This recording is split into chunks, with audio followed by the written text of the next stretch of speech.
Okay, so let's go ahead with question number 21. The resistance in left and right gap of a meter bridge are 20 and 30 ohm respectively. When the resistance in the left gap is reduced to half of its value, the balance point shifts by. Easy question है आपके पास. If you remember meter bridge, याद होगा ही. This is my assumption. So you had this L-shaped copper strip, then एक straight copper strip था, and then again you had one more L-shaped copper strip over here. तो यहाँ पे दो gaps बनते हैं.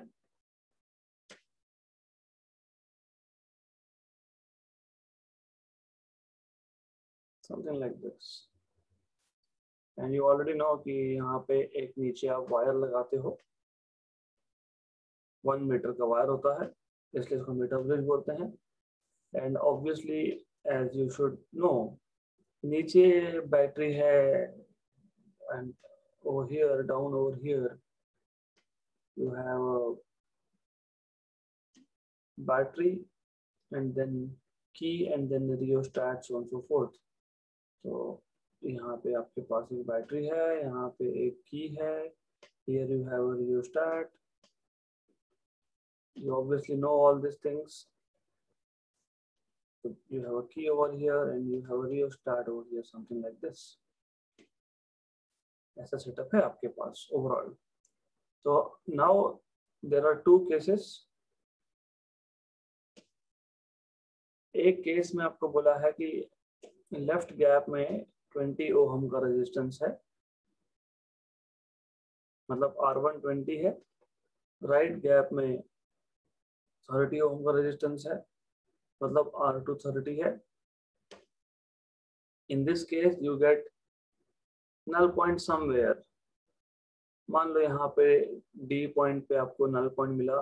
This is B, this is A, this is C.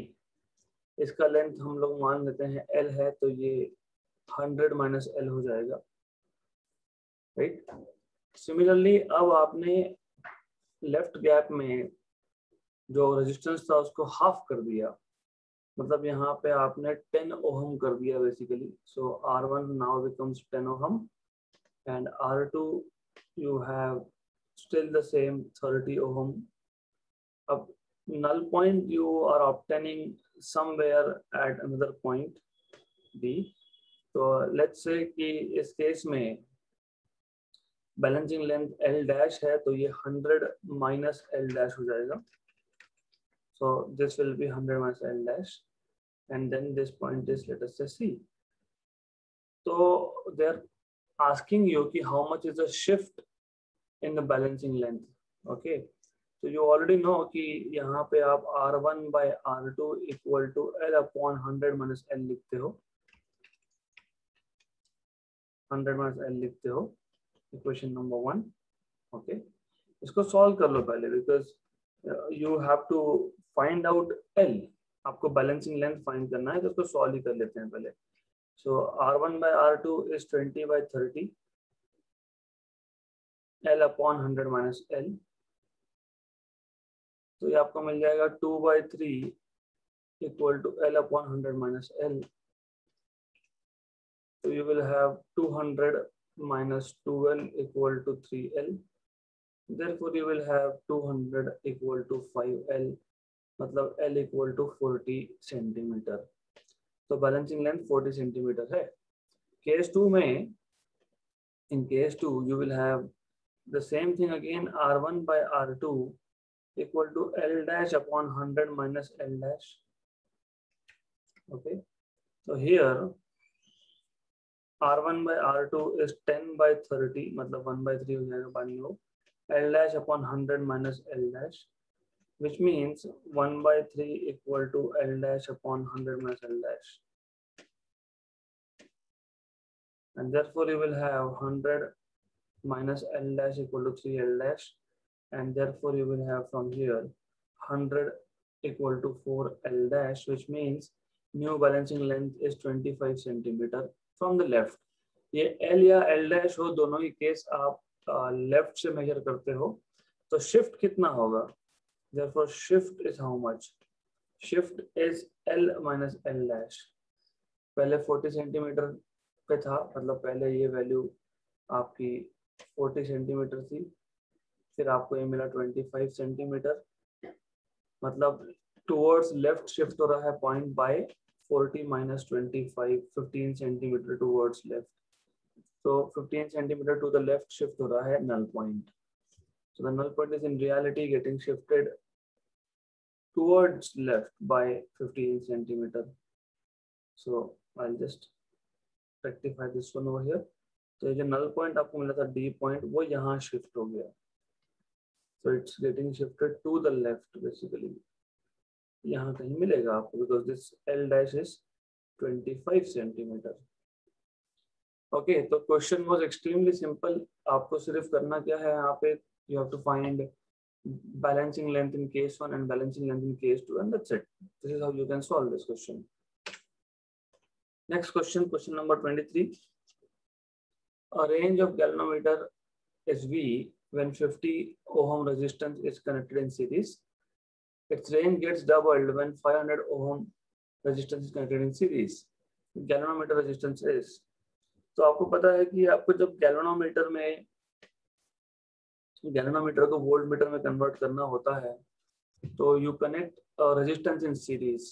तो if you remember it's okay, if you don't remember that is also fine. ये galvanometer है जिसका रेजिस्टेंस G है, हमने यहाँ पे एक रेजिस्टेंस कनेक्ट कर दिया R, लेट अस से R इन सीरीज, तो इसमें से जो करंट जाएगा total current I, so by Ohm's law V is equal to I into total resistance। what is total resistance? G plus R, right. तो simple है। तो अभी आपको बोला है दो केसेस दिए हैं, range of galvanometer is V when 50 ohm resistance is connected in series।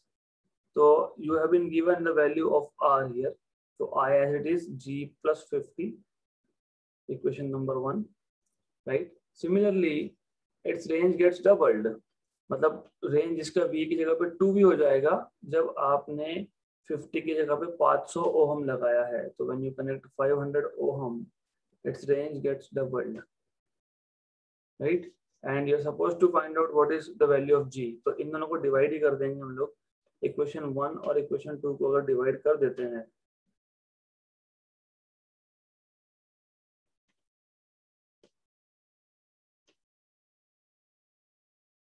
तो ये और ये कैंसिल, ये और ये भी कैंसिल, तो 1/2 equal to G plus 50 by G plus 500।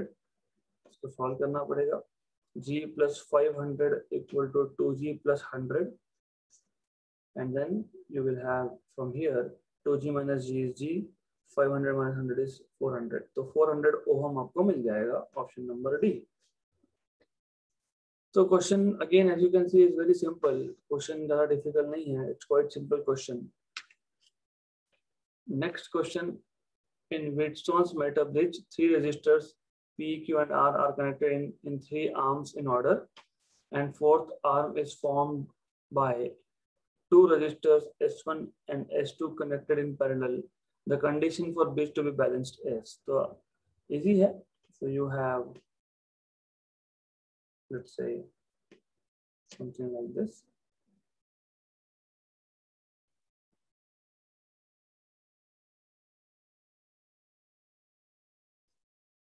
तो ऐसा हमारे पास व्हीटस्टोन्स नेटवर्क आता है, और यहाँ पे आप R1 लिखते हो, यहाँ पे आप R2 लिखते हो, यहाँ पे आपका R3 आएगा, and here it will B R4।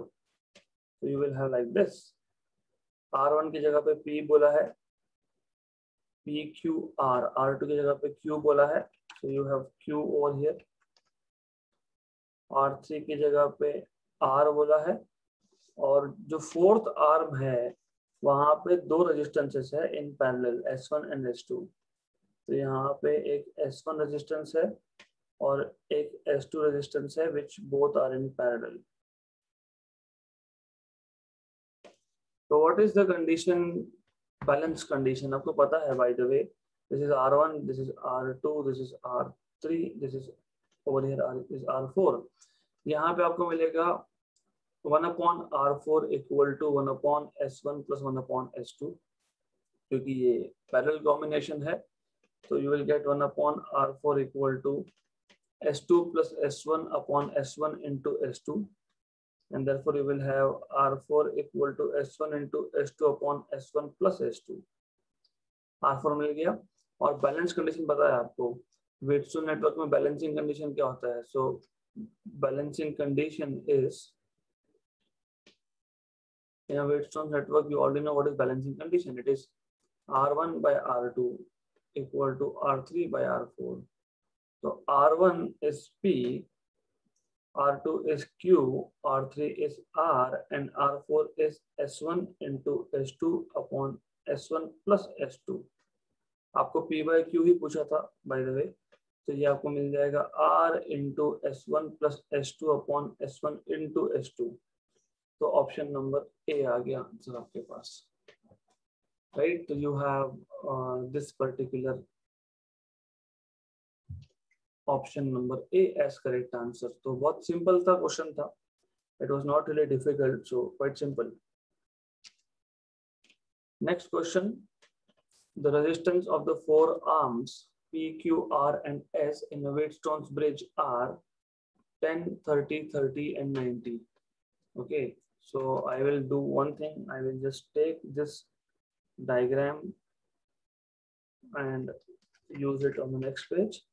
Okay, तो अब आपको बोला है कि the resistances in the four arms of Wheatstone network PQRS are 10, तो ये 10 ohm है, Q is 30 ohm, then R is again 30 ohm, so this is again 30 ohm, और जो चौथा रेजिस्टेंस है S, I mean now it is no more a parallel combination over there, so now you don't have parallel combination, तो यहाँ पे अब एक ही resistance दिखाना पड़ेगा हमको, तो you have a single resistance over here S and that is given by 90 ohm, तो 90 ओम का रेजिस्टर है यहाँ पे, right?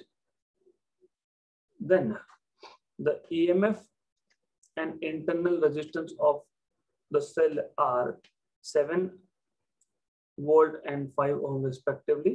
If the galvanometer resistance is 50 ohm, the current drawn from the cell will be. So the thing is, you know, as you already know, कि यहाँ पे बीच में एक galvanometer होता है, उसके बाद from here you can connect a cell, a battery by the way, something like this. So you have a battery over here, you have a galvanometer over here, sorry, a key over here and so on, and the galvanometer goes here. So the idea is pretty simple. यहाँ पे आपने एक battery लगा दी है जिसका voltage 7 volt है, और this battery comes with internal resistance. So it has internal resistance of 5 ohm. ये 5 ohm का रेजिस्टेंस है इसका, और यहाँ पे की है, ठीक है, that is not important over here. And then you have a galvanometer G whose resistance is 50 ohm. 50 बोला है ना, right? So the current drawn from the cell is, सबसे पहले तो गैल्वेनोमीटर की रेजिस्टेंस की जरूरत पड़नी ही नहीं वाली है हम लोगों को. Why? Because you see, if I call this as point A, point B, point C and point D, as you see यहाँ पे R1 by R2 is 10 by 30, है ना? R1 is P which is 10, R2 is Q which is 30, so R1 by R2 is 1 by 3, R3 by R4, R3 which is R, that is 30 ohm, R4 which is S, it is 90 ohm, again 1 by 3. तो ये balancing condition है, तो R1 by R2 equal to R3 by R4 आपके पास है, so you already have a balancing condition over here. Okay, तो जब network balance होता है तो गैल्वेनोमीटर से करंट तो पास होता नहीं है, this is something you already no. अब ऐसा है, फिर इस सर्किट को हम मॉडिफाई करके ऐसा दिखा सकते हैं। तो मॉडिफाइड सर्किट में क्या होगा कि ऊपर की ब्रांच में जो दो रेजिस्टेंस है P and Q they will be in series, नीचे की ब्रांच में जो रेजिस्टेंस है they will be in series, और फिर बोथ ऊपर का ब्रांच और नीचे का branch they are in parallel. So you can anytime show something like this. Just a minute.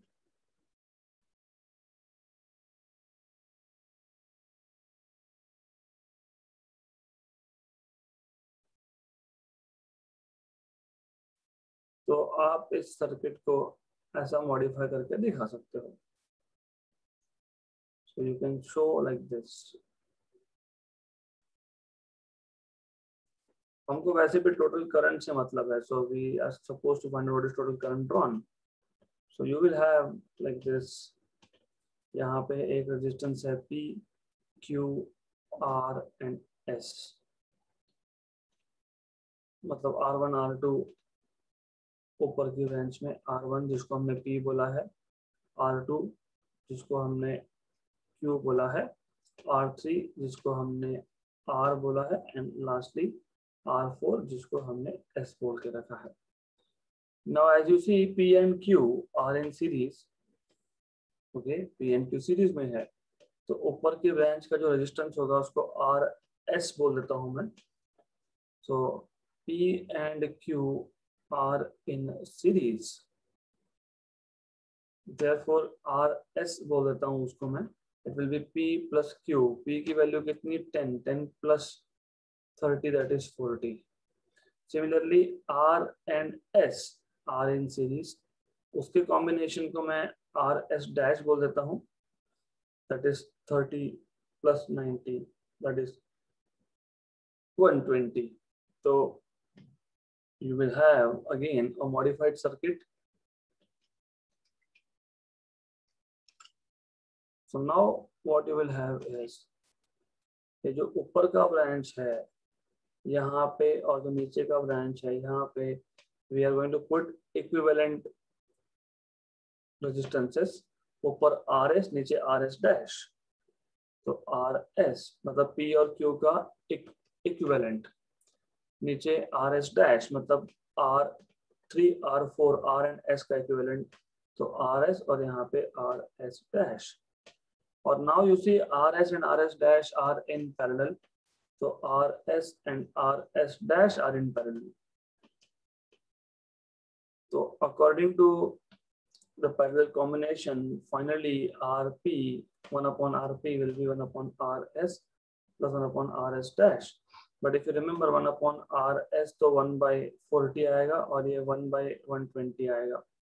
So you will have 1 upon RP equal to 120 plus 40 upon 120 into 40.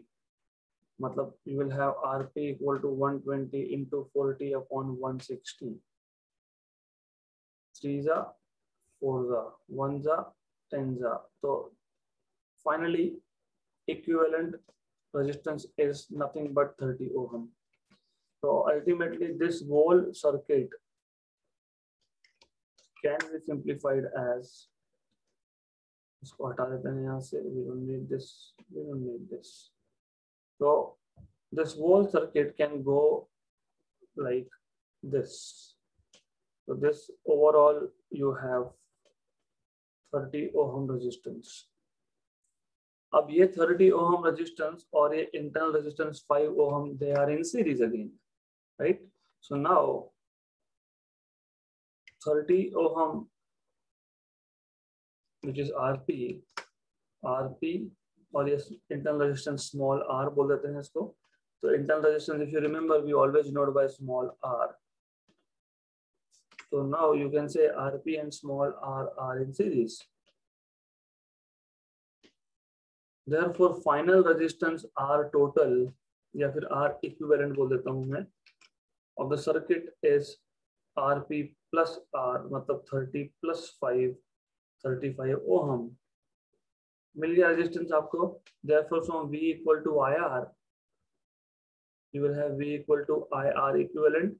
Therefore I will be V by R equivalent, and therefore you will have I equal to V कितना है 7 by R equivalent is 35, तो 1 by 5 1/5 is 0.2 ampere. So total 0.2 ampere of current will be drawn. Option number B. तो अगर इस case में internal resistance पे ध्यान नहीं दोगे तो then you will be in trouble. So you have to pay proper attention कि यहाँ पे सेल का भी इंटरनल रेजिस्टेंस है जो सर्किट के साथ सीरीज में होता है कभी भी. So this is how you are supposed to solve this particular question. Okay, so it was pretty simple. Next question, question number 26. A voltmeter of range 3 volt and resistance 200 ohm cannot be converted to an ammeter of range. तो पहले तो question समझ लो. Question में क्या बोला है, आपके पास एक वोल्टमीटर है और आपको पता है गैल्वेनोमीटर ही वोल्टमीटर होता है. Okay, so a voltmeter of range 3 volt and resistance 200 cannot be converted into an ammeter of range. So if you remember, what we do is हम लोग यहाँ पे पहले एक गैल्वेनोमीटर देते हैं, उसको एक सीरीज में रेजिस्टेंस कनेक्ट करते हैं, तो galvanometer, and then you have a series resistance RS, let us say, right? तो जो करंट गैल्वेनोमीटर से पास होगा वही सीरीज रेजिस्टेंस से पास होगा क्योंकि दोनों सीरीज में है. सीरीज में करंट सेम होता है. So what ever current goes through galvanometer the same current goes through RS. ये पता होना चाहिए. Now a voltmeter of 3 volt range and resistance 200 ohm.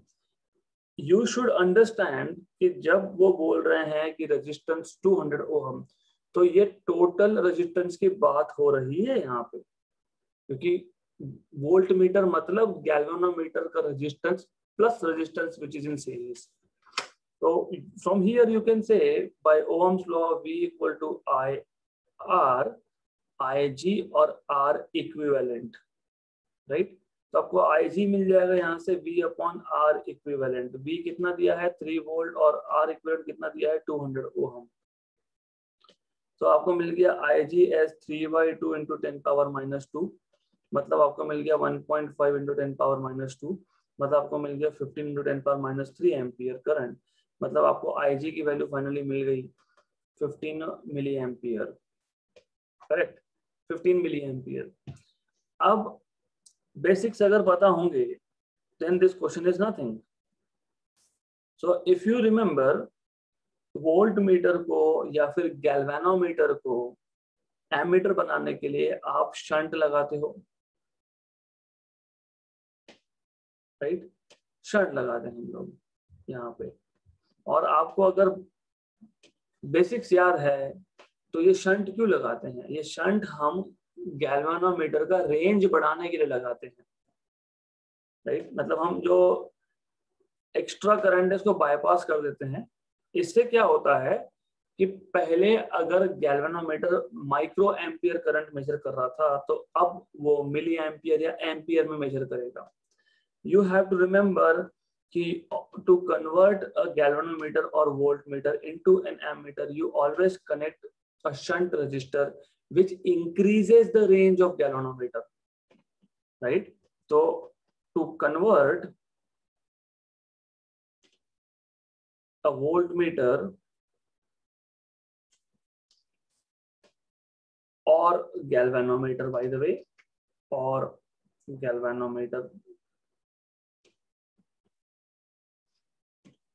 a shunt is connected which increases the range of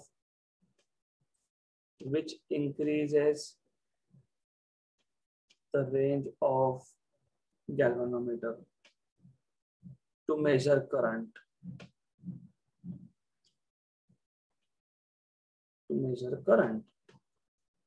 मतलब अगर जब हमने shunt नहीं लगाया है तो अगर रेंज 15 मिली एम्पियर है तो शंट लगाने के बाद रेंज बढ़ेगा लेकिन कम नहीं होगा. This is something you have to understand. हम लोग कभी भी गैल्वेनोमीटर को शंट लगाते हैं to increase its range and not to decrease. तो यहाँ पे एक आंसर ऐसा है जो 15 मिली एम्पियर से कम है, option number A. So a voltmeter of range 3 volt and resistance 200 ohm cannot be converted into an ammeter of range 10 milliampere. 15 milliampere के ऊपर ही convert कर सकते हो. So you cannot just convert it into 10 milliamp ammeter. Okay?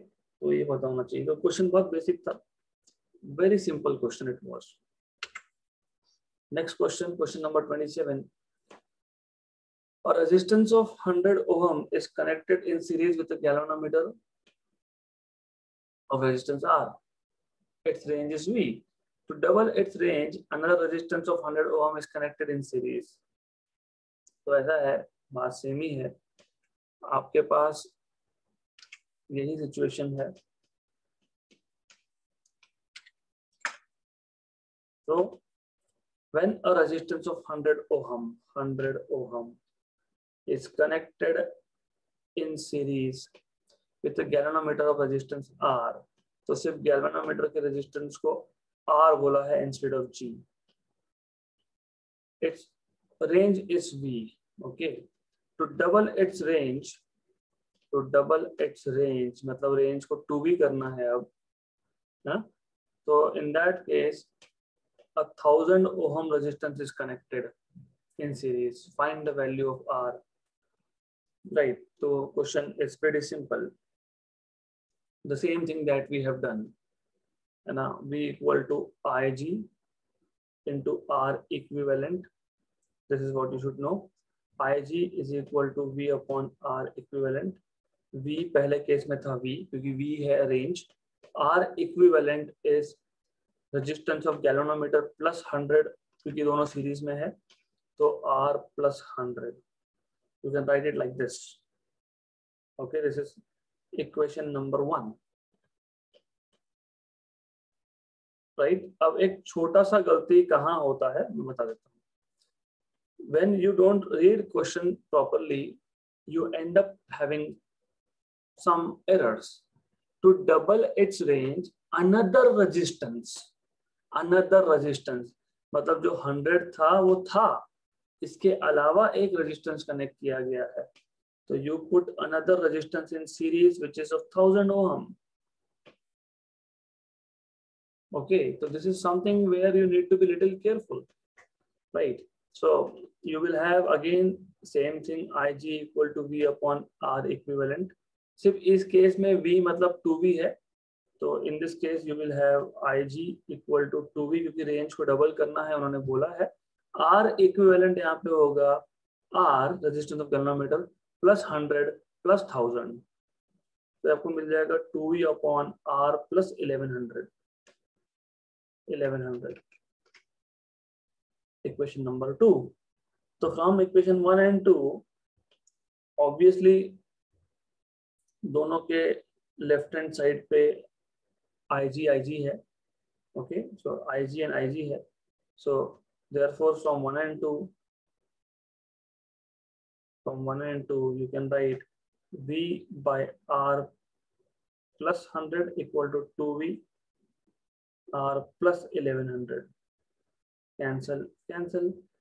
So this will give you R plus 1100 equal to 2 से multiply करोगे तो 2R plus 200. बस इसको सॉल्व करना है. So let me make some space over here.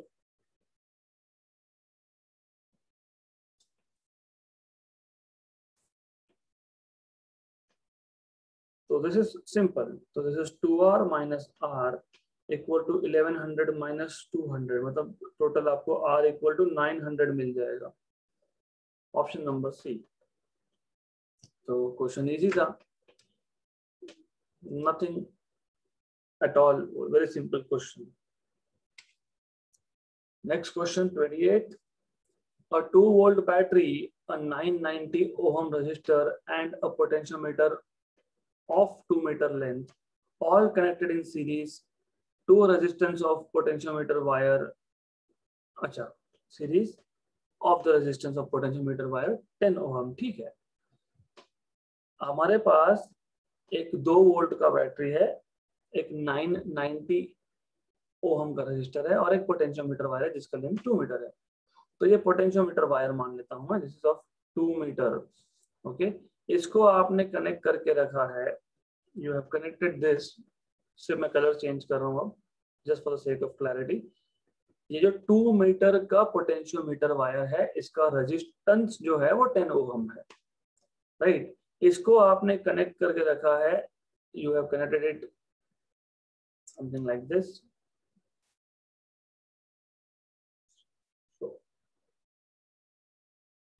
You have connected a resistor of 990 to this, so 990 ohm का resistor and a 2 volt battery and a 2 volt battery and obviously इसका resistance 10 ohm है। आपको potential gradient पूछा है, what is potential gradient of the wire, मतलब ये जो 2 metre का वायर है उसका पोटेंशियल ग्रेडियंट क्या है। तो if you remember, potential gradient K was potential per unit length, but if you know by Ohm's law V is equal to IR by L। अब ये जो R है ये रेजिस्टेंस ऑफ वायर होता है, ये जो L है ये लेंथ ऑफ वायर होता है। तो you need to understand few things, that this is let us say R1, तो ये R1 होता है हमेशा, और ये जो है ये सीधे में जो लगाया है इसको R2 बोल रहा हूँ, और ये जो लेंथ है ये वायर का लेंथ होता है। तो जब पोटेंशियोमीटर वायर के केस में आप पोटेंशियल ग्रेडियंट फाइंड करते हो तो V by L is potential gradient, तो IR V is equal to IR, तो that R is of wire. Current कैसे निकालते हो आप, how do you find out current, you say that current by ohm's law again is E by R, लेकिन R total, ये E है आपके पास, तो R1 by L, ये हमने पहले भी किया हुआ है actually, in reality we have done this, सिर्फ मैंने थोड़ा अलग अप्रोच यूज किया था। मैंने पहले करंट निकाला था, मैं बता देता हूँ वो अप्रोच बता देता हूँ मैं। What is E? E is 2, what is R total, R total कितना है यहाँ पे, R टोटल आपके पास यहाँ पे है 990 प्लस 10, क्योंकि this two are in series, तो ये आपके पास 1000 आ जाएगा। So it will be, what I do is E upon R1 plus R2, ऐसा लिख देता हूँ मैं, R1 by L। E is 2, this is 10 plus 990, R1 is 10 upon length is 2 again, cancel cancel, so 10 by 1000 is basically 1 by 100, that is 10 power minus 2, 10 power minus 2 is 0.01, option number C, right? So this is how you can solve this particular question, बहुत simple है। मैं आपको बता देता हूँ, if you are not comfortable with this method तो दूसरा method भी है। So in method number 2 what you do is, this was method 1, है तो एक ही चीज, पहले आप इस पे किरचॉफ्स लूप लॉ अप्लाई कर लो, you say कि there is a current I over here, apply Kirchhoff's loop law, Kirchhoff's loop law apply करोगे तो आपको मिलेगा, देखो you are tracing A B C D, let's say you are tracing from A to B to C to D to A, तो apply Kirchhoff's voltage law to A B C D A। अब आप जा रहे हो current के direction में, तो you will write down minus I R1 minus I R2 plus 2 volt equal to 0, क्योंकि यहाँ पे जब मैं D से A में आऊंगा तो मैं नेगेटिव से पॉजिटिव जंप कर रहा हूँ, तो ये EMF जो होता है वो पॉजिटिव लेना पड़ता है। Therefore you will get 2 is equal to I common R1 plus R2, तो यहाँ से आपको मिल जाएगा I is equal to 2 upon R1 plus R2, so therefore you will get I is equal to 2 upon R1 is 10, R2 is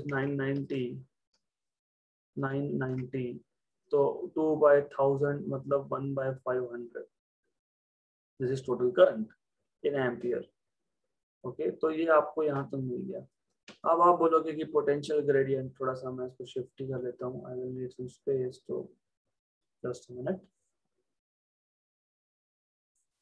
give me a minute, या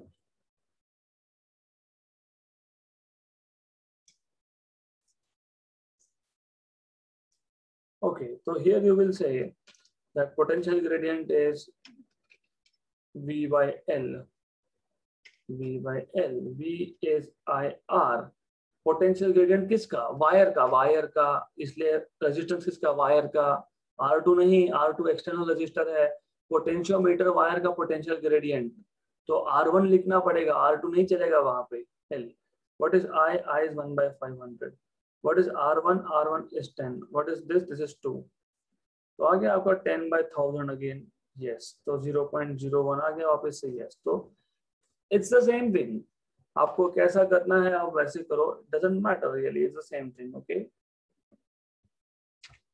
next question 29th, the resistance of an ammeter is 13 ohm, आपके पास एक ammeter है जिसका resistance 13 ohm है, its scale is graduated for current up to 100 ampere, after an additional shunt has been connected to this ammeter, it becomes possible to measure currents up to 750 ampere by this meter. The value of shunt is, the resistance of ammeter is 13 ohm, okay, its scale is graduated up to 100 ampere.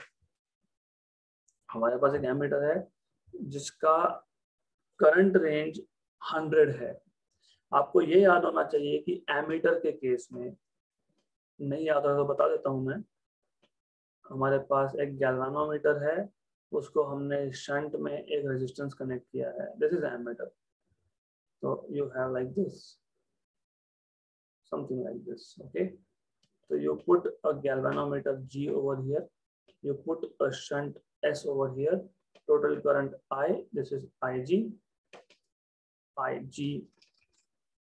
this is IS, so you always say कि potential drop across S is equal to potential drop across G, क्योंकि parallel में जब दो components होते हैं तो potential drop is same, तो potential drop वहां पे सेम होता है, तो IS into S equal to IG into G, right?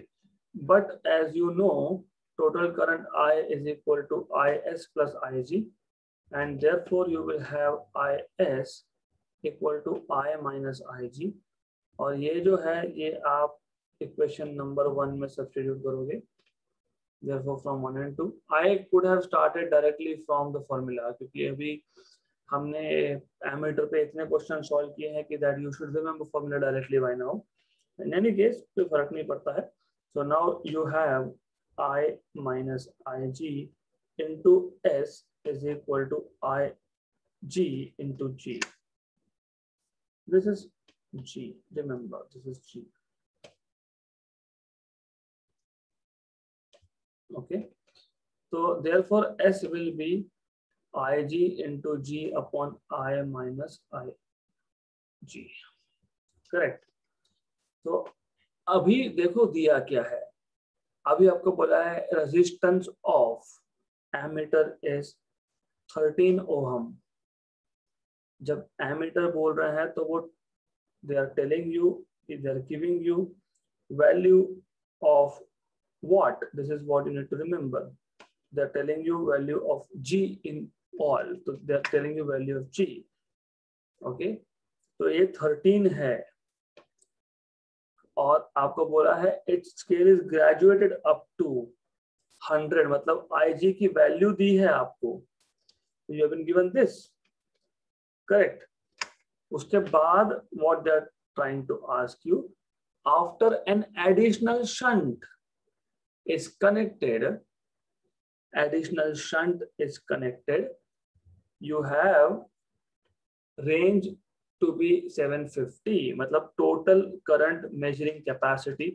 मतलब आपको सिर्फ इस क्वेश्चन में प्रॉब्लम कहाँ होगा, टू आइडेंटिफाई पैरामीटर, क्या क्या दिया है, G की वैल्यू 13, ये आइडेंटिफाई करना था, और क्या बोला है कि गैल्वानोमीटर का इनिशियल करंट मेजरिंग कैपेसिटी मतलब IG 100 है, फिर आपने एडिशनल एक शंट लगाया है, उसकी वजह से इसका रेंज बढ़ गया, तो टोटल करंट कैपेसिटी मतलब total current I is 750 ampere. What is the value of shunt? हो गया question solve. S equal to IG is 100, G is 13, this is 750 minus 100. तो सिर्फ आपको पैरामीटर्स आइडेंटिफाई करने थे एंड नथिंग एल्स. 650 आ गया ये, राइट? तो if you identify parameters that's well and good, नहीं तो then it will be a problem. Cancel cancel, 1 जा 5 जा, 10 by 5 is 2, तो 2 आपको आंसर मिल रहा है 2 ओहम. तो additional shunt of 2 ohm will be required in this case. थोड़ा सा क्वेश्चन घुमा फिरा के पूछा है, but question is simple in reality. तो आपको सिर्फ पैरामीटर्स को आइडेंटिफाई करना है, that's it. Last question of this chapter. A galvanometer of resistance 50 ohm is connected to a battery of 3 volt.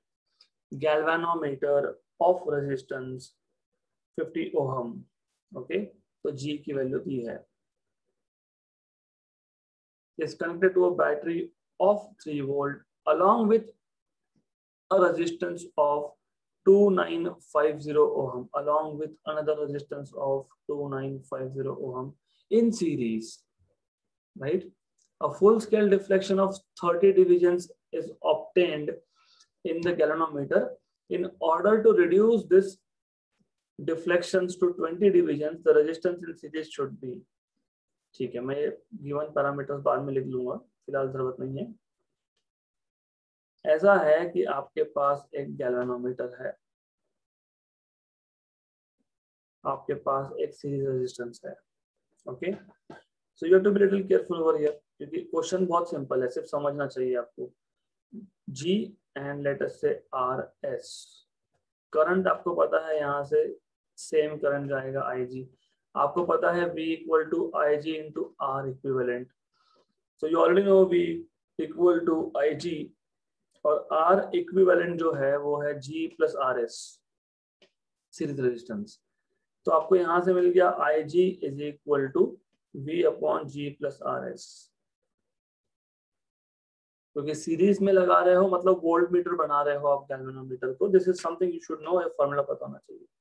अभी आगे क्या बोला है? A full scale deflection of 30 divisions is obtained in basically galvanometer. तो can you first find out what is this? V कितना दिया है? 3 volt दिया है. If you remember, if you see question, galvanometer का रेजिस्टेंस कितना है? 50. और जो सीरीज रेजिस्टेंस था पहले केस में वो था 2950, मतलब 3 अपॉन 3000 है, मतलब 1/1000 है, मतलब 1/1000 इज 10 पावर -3 एम्पियर करंट. देखो, क्वेश्चन समझना सबसे ज्यादा इंपॉर्टेंट होता है कि अनलेस यू अंडरस्टैंड कि आपको बोला क्या है, आपको करना क्या है, तो पॉइंटलेस है आगे जाके कुछ भी. You can not go blindly ahead and do anything. तो ऐसा है कि क्या बोला है आपको? आपको बोला है गैल्वेनोमीटर है जिसका रेजिस्टेंस 50 ओम है. It is connected to a battery of 3 volt. मैंने बैटरी दिखाई नहीं है यहाँ पे, पर है वहां पे battery, along with resistance of 2950 in series. Right? तो टोटल रेजिस्टेंस कितना हो जाएगा? G plus RS. वही किया, G प्लस RS किया. V इक्वल टू IR, तो IG G प्लस RS. आपको करंट मिल गया गैल्वेनोमीटर में. आगे क्या बोला है? A full scale deflection is obtained in the galvanometer, right? A full scale deflection of 30 divisions. मतलब ये जो गैल्वेनोमीटर था इसमें 0 से लेके 30 डिविजन्स थे. तो जब ये सीन है, मतलब जब गैल्वेनोमीटर का रेजिस्टेंस 50 है, 3 वोल्ट का बैटरी है और सीरीज रेजिस्टेंस 2950 ओम है, तो उस केस में हमको फुल स्केल डिफ्लेक्शन मिल रहा है 30 डिविजन्स का. मतलब करंट फॉर 30 डिविजन्स कितना होगा? करंट फॉर 30 डिविजन्स मतलब IG कितना है? IG 10 power -3. ये समझना जरूरी है. Under given conditions you have full scale deflection, है ना? फुल स्केल डिफ्लेक्शन मतलब टोटल करंट IG फाइंड कर लिया, तो 30 डिविजन्स के लिए 0 1 2 3 4 5 ऐसे 30 डिविजन्स के लिए टोटल करंट कितना हो गया 10 पावर -3। तो एक डिवीजन के लिए कितना हो गया, therefore current for one division, current for one division कितना होगा, so you will have current for one division 30 division के लिए अगर 10 पावर -3 तो एक डिवीजन के लिए 10 पावर -3/30, सिर्फ 30 को डिवाइड कर दिया मैंने एम्पियर। ये मिल गया आपको current for one division, current for one division, current for one division. अब आपको बोला ऐसा है कि in order to reduce this deflection to 20 divisions, मतलब अब जो पॉइंटर था वो 30 से 20 पे लाना है, you want to decrease the current, resistance in series should be. तो पहले तो ये देख लो कि करंट फॉर 20 डिविजन्स कितना आएगा, therefore current for 20 divisions is 20 into current for one division. एक डिवीजन के लिए करंट कितना, इतना, तो 20 के लिए कितना, 20 into दिस मच, तो ये आ गया 2/3 into 10 power -3 ampere current, current मिल गया, we have current. Now again you will use, but Ig is equal to V upon G plus Rs, correct? Current for 20 divisions is nothing but current through galvanometer. मैं एक बार और repeat कर रहा हूँ इस question को because it may lead to little bit of confusion, but it is not at all difficult question. देखो ऐसा है, दो केसेस है। केस वन में आपको बोला है कि आपके पास एक गैल्वेनोमीटर है जिसका रेजिस्टेंस 50 है, उसको हमने सीरीज रेजिस्टर 2950 ओम के साथ कनेक्ट किया है, 3 वोल्ट का बैटरी कनेक्ट किया है, तो हमको करंट मिल गया गैल्वेनोमीटर में 30 डिविजन्स का फुल स्केल डिफ्लेक्शन, मतलब उस गैल्वेनोमीटर में 30 ही डिवीजन थे और काटा पूरा का पूरा फुल पे चले गया। पेट्रोल भरते तो कैसा होता है, फुल पे जाता है ना, वैसा हो गया, करेक्ट, राइट। तो इसका मतलब IG की वैल्यू दी है आपको, IG की वैल्यू तो आप फॉर्मूला से फाइंड कर सकते हो, और IG की वैल्यू आपने फाइंड कर ली। और IG की वैल्यू बताया था 30 डिविजन्स है, 30 लाइन है, फुल स्केल डिफ्लेक्शन है, तो इतना current 10 power -3 ampere correspond to 30 divisions full scale deflection. तो एक डिवीजन के साथ कितना, 10 पावर -3/30, एक डिवीजन के साथ, मतलब बेसिकली 0 से 1 तक आने में कितना करंट, इतना, 1 से 2 तक जाने में कितना करंट, इतना, मतलब पर डिवीजन करंट कितना है, 10 पावर -3/30। अब हमको जो ये काटा था, पॉइंटर था, उसको 30 से 20 पे लाना है, करंट को रिड्यूस करना है। तो पहले तो ये देख लो कि 20 डिविजन्स में टोटल करंट कितना है, 20 into 10 पावर -3/30, तो 2/3 into 10 power -3 ampere. But then this is the current for galvanometer only, क्योंकि मैंने सिर्फ गैल्वेनोमीटर में या फिर पूरे सिस्टम में जो रेजिस्टेंस है वो चेंज किया, तो करंट चेंज होने ही वाला है। तो वही आपको पूछ रहे हैं कि अगर आपको करंट कम करना है, 20 डिवीजन को लाना है, तो रजिस्टर जो सीरीज में है वो कितना लगेगा अब, तो वही बात है कि इसको RS डैश बोल दो, ये फाइंड करना है RS डैश। IG डैश आपने फाइंड किया, it is 2/3 into 10 power -3। V कहीं बोला है क्या वोल्टेज चेंज किया, नहीं बोला, वोल्टेज कहीं नहीं चेंज किया। 3 G ऐसा बोला है कि गैल्वेनोमीटर का चेंज किया, नहीं, ये भी नहीं बोला। 50 प्लस RS डैश, सिर्फ आपको RS डैश फाइंड करना पड़ेगा, दैट्स इट। तो यहाँ से आपको सॉल्व करना है and you will have RS dash from over here, तो you will have like 50 plus RS dash equal to 9/2 है ना, 9/2 into 10 पावर -3, ये 10 पावर -3 ऊपर जाएगा, तो you will have 9/2 into 10 power +3। इसको सॉल्व करो, इसको पूरा सॉल्व करने के बाद you will gate 4450 ohm, option number D। So this is how you are supposed to solve this particular question. ऐसा आपको सॉल्व करना है इसको। क्वेश्चन इंटरेस्टिंग था and it was very good question. So that marks the end of CET preparation for current electricity. So in the next session we'll start with new chapter.